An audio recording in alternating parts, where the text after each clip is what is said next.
Le président sénégalais Macky Sall s'est dit satisfait de sa visite à Bamako. Il a affirmé sa solidarité et son soutien à la transition. Selon lui, le Mali mérite le soutien de toute l'Afrique et de la communauté internationale dans sa lutte contre le terrorisme.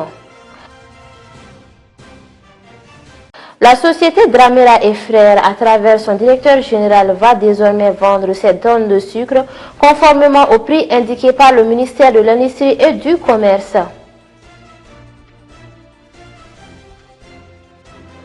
L'armée tchadienne a repoussé une attaque de Boko Haram au lac Tchad. Une dizaine d'assaillants ont été tués.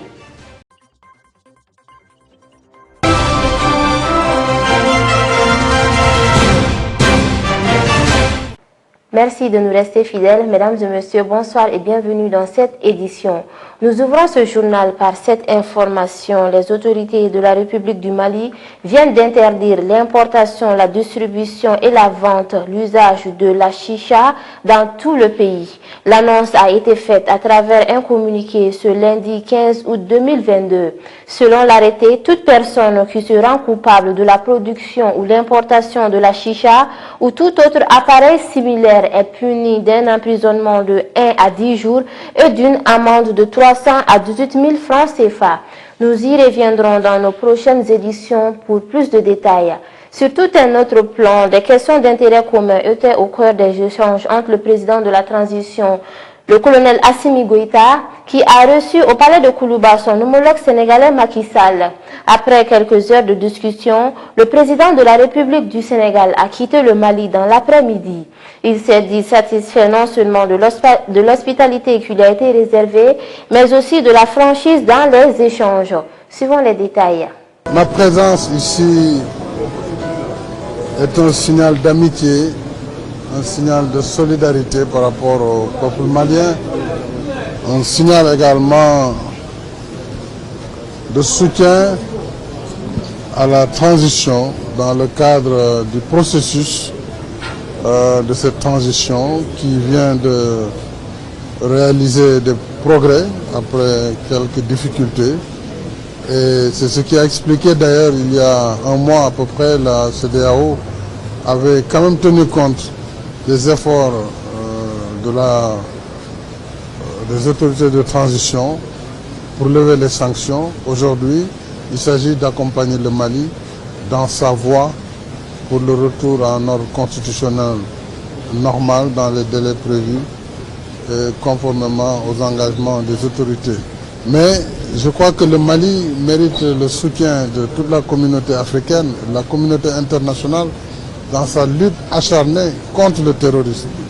C'est un pays qui a beaucoup souffert, qui continue de souffrir, qui a été résilient, qui se bat avec le soutien des Nations Unies à travers l'aménagement, le soutien de certains partenaires. Aujourd'hui, nous devons être solidaires à cette lutte du Mali, du peuple malien, des autorités de transition contre, n'est-ce pas, le terrorisme, qui est un fléau global et qui d'ailleurs doit nécessiter des réponses globales. Donc je suis venu saluer le président Goïta, saluer les autorités et lui apporter donc ce soutien et en même temps lui demander, comme j'ai eu à le faire en entretien, des facilités par rapport à ce contentieux avec les militaires ivoiriens dans le cadre d'une solidarité africaine, de trouver des solutions africaines.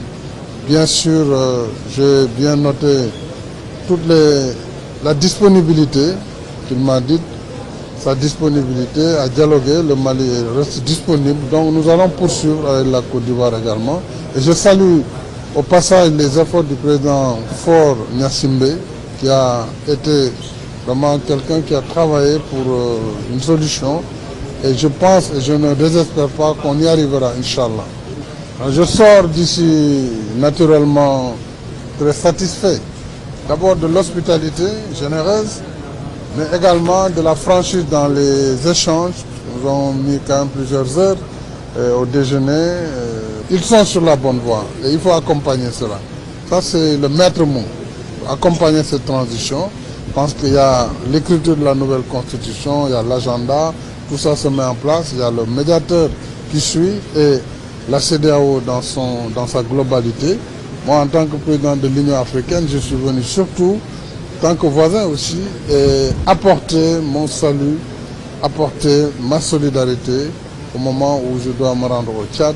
Je ne pouvais pas survoler le Mali sans m'arrêter au Mali. Donc c'est d'abord cela, la raison de cette présence, une présence pour l'amitié, pour le voisinage, mais aussi pour l'accompagnement dans la bonne direction pour arriver à la fin du processus. Nous avons les questions liées au commerce, les questions liées au transit des marchandises, au chemin de fer. Alors, sur tous ces sujets, bien sûr, les deux délégations ont pris note et nous allons examiner et donner les réponses appropriées pour que toutes les barrières ou toutes les difficultés, en tout cas, qui entravent le commerce, conformément d'ailleurs à notre engagement dans le cadre de la zone de libre-échange continentale, que les barrières non tarifaires, les barrières indues puissent sauter afin que le commerce soit équitable entre nos pays et que finalement qu'il n'y ait pas un renchérissement des marchandises du fait simplement de ces tracasseries. Comme je vous en parlais dans les titres, pour soutenir les efforts du gouvernement dans la lutte contre la vie chère, l'opérateur économique Lobo Dramera a vendu des tonnes de sucre aux commerçants détaillants maliens conformément aux prix indiqués par le ministère de l'Industrie et du Commerce.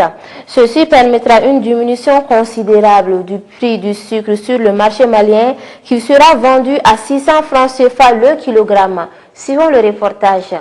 Selon cet importateur, la flambée du prix du sucre est liée à plusieurs difficultés.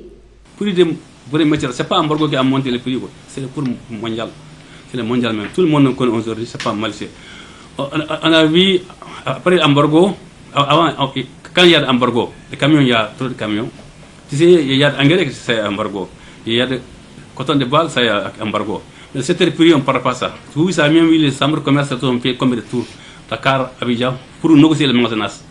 Donc, l'embargo est fini, les marchandises à trop saturés, il y a des camions.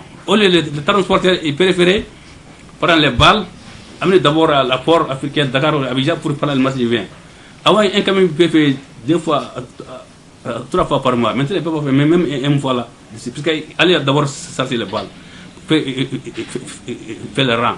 Pour prendre ça, aller Dakar encore, pour Dakar ou Abidjan, pour descendre, parce que maintenant il y a des piliers, il ne peut pas descendre dehors, il faut rentrer dans le magasin. Ça encore, c'est un rang. Donc, ce mondial, c'est la crise, ce mondial, tout le monde est à la crise. Hein. Malgré tout, pour lui, c'est un devoir patriotique de vendre le sucre aux détaillants au prix indiqué par le gouvernement. D'après ses dires, il continuera à soutenir les efforts du gouvernement dans la lutte contre la vie chère. C'est vrai, on perd l'argent. Mais moi, j'ai fait ce système-là. Pourquoi? Le gouvernement n'a pesé, c'est une station, n'a pesé. On sommes les mêmes bâtons. On ne peut pas aller sans le gouvernement, ça aller à nous. Obligé de vendre pour les gens, la station diminuer, mais après on va parler au gouvernement. Si vous pouvez nous aider un peu là, sinon. Mais le gouvernement a fait beaucoup d'institutions, on dit la vérité, sont beaucoup d'institutions. Si ce n'est pas le gouvernement qui fait institutions, on n'y a pas là. Sinon, les sécurité allaient à 100 francs.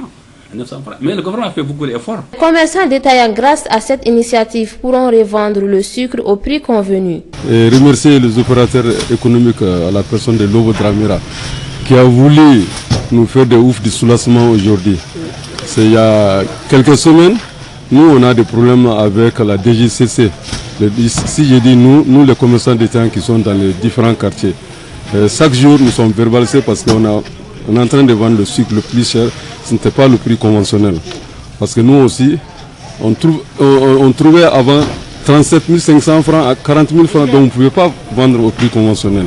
Si Dieu faisant bien les choses aujourd'hui, Lobo Dramera nous appelle, qui va nous donner le sucre à 27 500 francs. Ça fait, le kilo fait en ce moment 550. Pour que nous, on puisse vendre aux consommateurs à 600 francs. Donc vraiment, on fait qu'il y a à remercier le bon Dieu et à remercier Lobo Dramera. Donc aujourd'hui, les détaillants sont là, ceux qui peuvent payer 2 sacs, 3 sacs, 4 sacs, au maximum 10 sacs. Donc je crois que c'est un bon début de commencement. Lobo Dramera l'a fait aujourd'hui. Je pense qu'il nous a promis peut-être chaque semaine, s'il n'y a pas eu le problème de camion, il va nous faire la même chose. Donc je crois que les autres opérateurs, on les attend aussi à leur tour pour qu'ils puissent nous livrer, pour que les mésententes qui est entre nous et le DGCC et le ministère du Commerce pour qu'on puisse épargner de cela, quoi. Ils n'ont pas manqué d'exprimer leur satisfaction face à cette initiative. Nous sommes très heureux d'être là cet après-midi parce que notre cri de cœur a été entendu. Nous avons dit en son temps que nous avons besoin d'être branchés. Branchés veut dire qu'on nous montre des grossistes ou des importateurs qui peuvent mettre le sucre à notre disposition en raison de 27 500 le sac.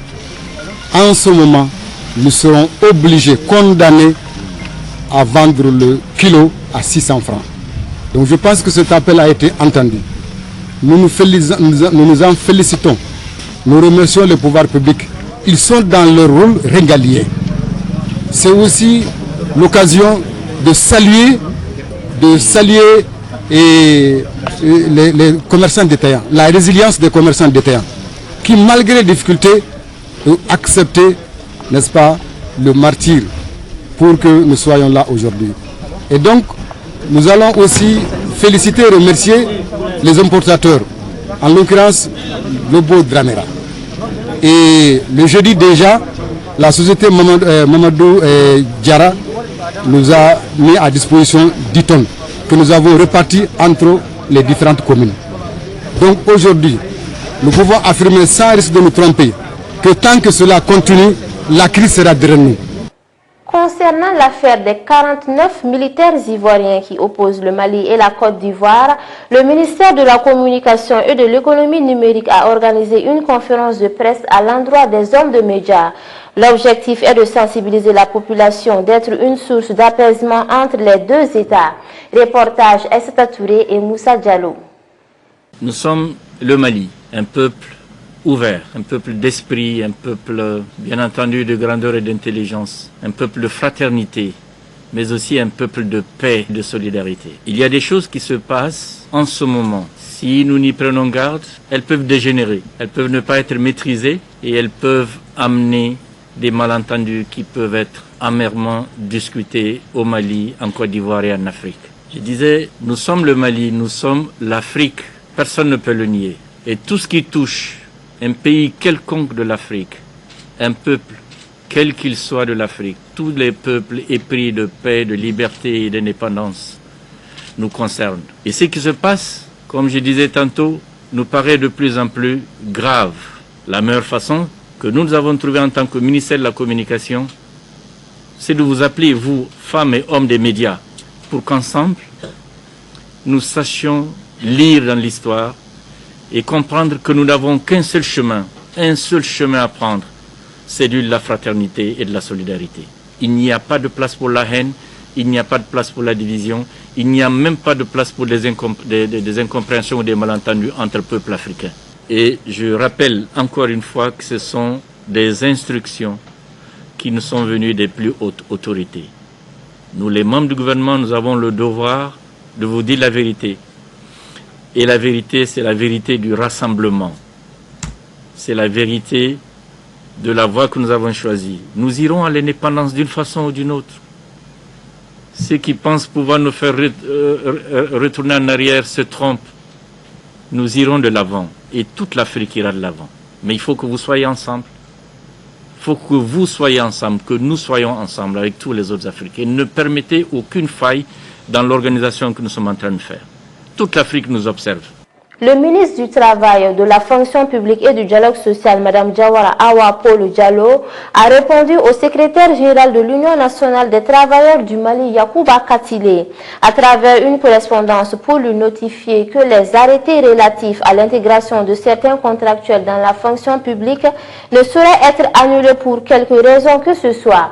Selon Diawara Awa Paul, juridiquement, l'annulation de ces arrêtés ne peut se faire, mais aussi, dit-elle, les droits que ces arrêtés consacrent sont des droits acquis qui ne peuvent être remis en cause. Suivons les détails.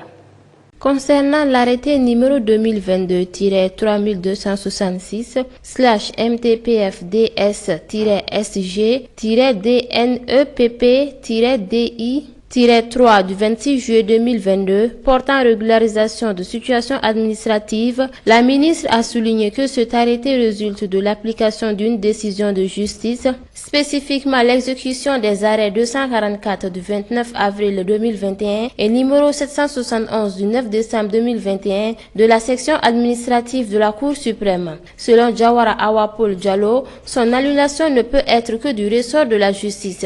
En récapitulatif, il faut noter que la fonction publique s'inscrit dans une logique d'honorer ses engagements dans le cadre de la mise en œuvre des protocoles signés entre l'État et les partenaires sociaux, mais aussi l'application des textes en la matière. Veuillez noter également que toutes les actions du ministère s'inscrivent dans une logique d'équité, de justice et de transparence.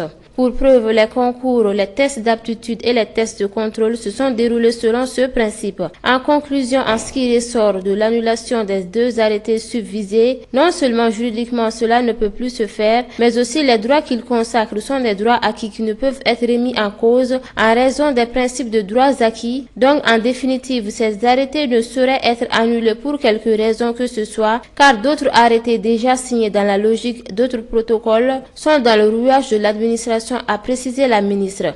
À ce dire, le syndicalisme tel qu'on le définit a pour but la défense et la promotion des intérêts professionnels, économiques et sociaux de ses membres. Il a donc non seulement le droit mais aussi le devoir d'utiliser tous les moyens légitimes qui lui permettraient d'atteindre ses objectifs. Il ne faut cependant pas que le recours à un moyen même honnête ne le détourne de sa fin, précise la note. Or, la dernière page de votre correspondance est truffée de revendications d'ordre politique. Le département ne peut que s'objecter à l'entrée de son partenaire social dans le domaine politique, d'autant que les réponses du département chargé de la promotion du dialogue social ne peuvent guère couvrir d'autres champs en dehors de ceux relatifs à la négociation collective et à l'occasion à l'exercice du droit de grève. Vu la situation politique actuelle du pays, une telle politique d'action directe partisane serait à notre avis au grand désavantage de la promotion du dialogue social en général et du syndicalisme en particulier. Vous réitérez mes remerciements suite à la trêve observée par l'Union nationale des travailleurs du Mali pendant toute la durée de l'embargo, suite aux sanctions illégales, illégitimes, infligées à notre pays par la CEDEAO et l'UEMOA. Je vous prie d'agréer le secrétaire général de l'UNTM l'expression de mes sentiments de bonne et franche collaboration dans le cadre du renforcement d'un dialogue franc et sincère, a conclu la ministre. Pour rappel, le secrétaire général de l'UNTM a adressé le 3 août 2022 une correspondance à Madame le ministre du Travail, de la Fonction publique et du dialogue social pour lui demander d'annuler purement et simplement certains arrêtés. Selon Yacouba Katile, ces 2 arrêtés portant intégration et régularisation d'agents dans la fonction publique pris par le ministre du Travail sont illégaux. L'UNTM n'acceptera jamais pendant cette transition le népotisme, le favoritisme, avait souligné le secrétaire général. L'or du Mali va désormais briller pour les Maliens. Il sera donc raffiné au pays par une société nationale de raffinage d'or. La Direction nationale de géologie et des mines du Mali a signé une convention avec la société malienne dont le nom est Marena Gold pour une durée de 2 ans renouvelable. Cette mesure prise par les autorités maliennes, surtout le président de la transition, permettra de créer 700 emplois directs et plus de 2000 emplois indirects. Et c'est à Touré. La signature de cette convention de partenariat matérialise la volonté de l'État quant à la valorisation du contenu local, qui est l'une des innovations majeures du Code minier de 2019, a affirmé le directeur national de la géologie et des mines. Cheikh Fantamadi Keïta a ajouté, comme pour étayer ses propos, qu'elle va permettre de fédérer les capacités des 2 structures concernées. Objectif, accompagner le processus de développement économique et social à travers la capitalisation de la production aurifère artisanale par le poinçonnement, déformation d'un élément de structure plate sous l'effet d'une charge de l'or.